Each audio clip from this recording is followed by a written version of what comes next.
104.5 The Team, your home for New York sports. And now on the phone, he is a 2018 Pro Football Hall of Fame finalist, a longtime Jacksonville Jaguar. Tony Boselli with us. Tony, what's it like seeing your Jags back in the playoffs? I tell you what, it's great. It's a lot of fun.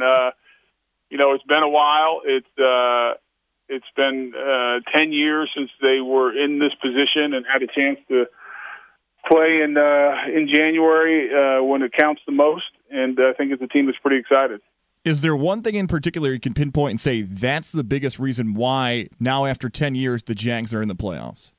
No, I don't think it's ever 1 year. I mean, they started hitting on draft picks the last 3 years, and they did really well in free agency. I think the addition of Tom Coughlin coming in obviously has helped, just who he is as a football guy.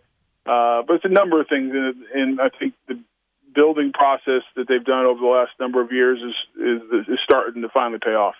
Tony Boselli with us right now talking Jags football as they go back to the playoffs, and probably for me one of the most fun stories in the playoffs. You bring up Tom Coughlin, Doug Marrone there as well. Is he overlooked? Is he what does he add to this team?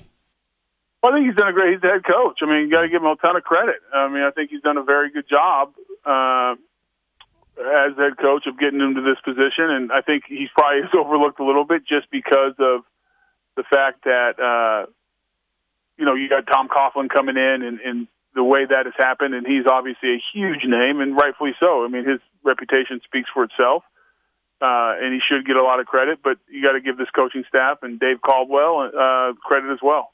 Tony, you've got a unique perspective in the league with being with Jacksonville and being part of the expansion drafts and now the Pro Football Hall of Fame finalist.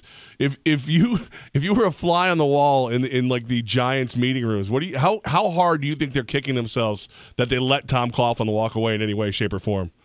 Yeah, I wouldn't have. I mean, I thought it was a mistake, and I said it 2 years ago. I don't think he was the problem. I think if you look at how that team was built and some of the misses they had in both the draft and free agency, I mean, a coach can only do so much. It's a players' league, and you have to have guys who can play at a high level. You look at this Jaguar team. The reason they're good is they got guys like Jalen Ramsey, Calais Campbell, Malik Jackson. I mean, A.J. Boye. You go down the list. The offensive line's playing better. You got Brandon Linder up there, Cam Robinson, Jeremy Parnell, and he gets back and Fournette.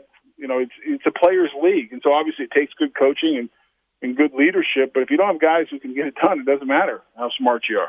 There was one player you didn't mention there. He's been a polarizing figure in Jacksonville, and that's been the quarterback, Blake Bortles. He played well the final few weeks of the season, putting up some good statistical numbers.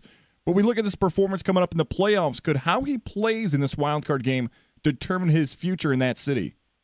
Well, I think so. I mean, I still think it's up in the air a little bit of what they do this coming off season. It hasn't been talked a lot about, only because the playoffs have been the focus, but I definitely think, I think he's done a nice job this season. And I think a guy who I think everyone would have said is done after this year, based on, what he had done so far. He kind of changed that narrative a little bit, but I think this playoff run is going to be very big in the evaluation process. What can we expect from the Jacksonville Jaguar fans on Sunday with them finally having a home playoff game again? Well, I think it's going to be rowdy. I mean, they sold out their playoff tickets immediately to the point where they had to open up more seats. They took, they have a couple tarps up in the corners at the very, it's one of the biggest, it's one of the top 10 biggest stadiums in the league, in one of the smallest markets. So they've, put some tarps in just two corners.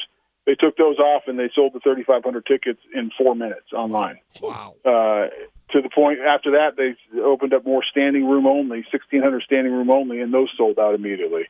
So it's going to be a lively group. It's going to be a group that's pretty dang excited come 1 o'clock on Sunday. Tony Boselli with us right now, 104.5 The Team, one of the great offensive linemen in the league, and now a Pro Football Hall of Fame finalist, former Jag. We got a lot of Bills fans who are thrilled that the Bills have ended their drought. They're back in the playoffs. I mean, on the outside looking in, this is a team that looked like they never said the word tank or they never said anything like that. They get rid of Sammy Watkins, they get rid of Marcel Darius, and they just keep winning. How dangerous is a team like this in the playoffs? Well, you got to give Sean McDermott a ton of credit, and that, and the way the guys who are there, the players that are there, they've kind of rallied around each other and they've gotten it done. It's a team that plays very hard. I think they're going to be fighting uphill in the playoffs just because of the injury to LaShawn McCoy. I mean, he's over 30, I think almost 35% of their offense. And I know he's going to give it a go, but, you wonder how effective he can be. He is a change of direction. He's a nightmare in the open field when he's healthy, but if that ankle is in 100%, it's not like he's a power back that's just going to run straight downhill.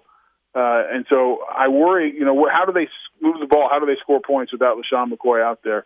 I think he's such a big part of it. But give them credit. I mean, they got in the playoffs. They're there, and that means they're dangerous. I mean, I've been on playoff teams when we were double-digit underdogs and went in and beat teams. And so you can't overlook anybody.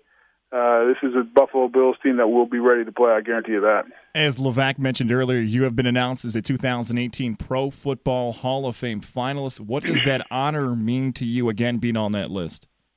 Oh, it's great. I mean, it's just, like you said, it's a huge honor. You look at the other guys on the list, they're all great players. To be recognized for what you did as a player on the field, it's an individual award. It's, obviously what we all would like is have a Super Bowl ring on our fingers. But if you don't get that, I guess the next best thing is if you can get to the Hall of Fame, it'd be pretty cool. We'll see how it goes. But it's an honor. And if it happens and I get to the, one of the 5 guys that make it, Super Bowl weekend that get announced, it'll even be a bigger honor. But it's pretty cool to be included with the guys that are on that list. Tony Boselli with us. Tony, before we let you go, I've never seen this before. Somehow this just popped up in my prep to talk to you today.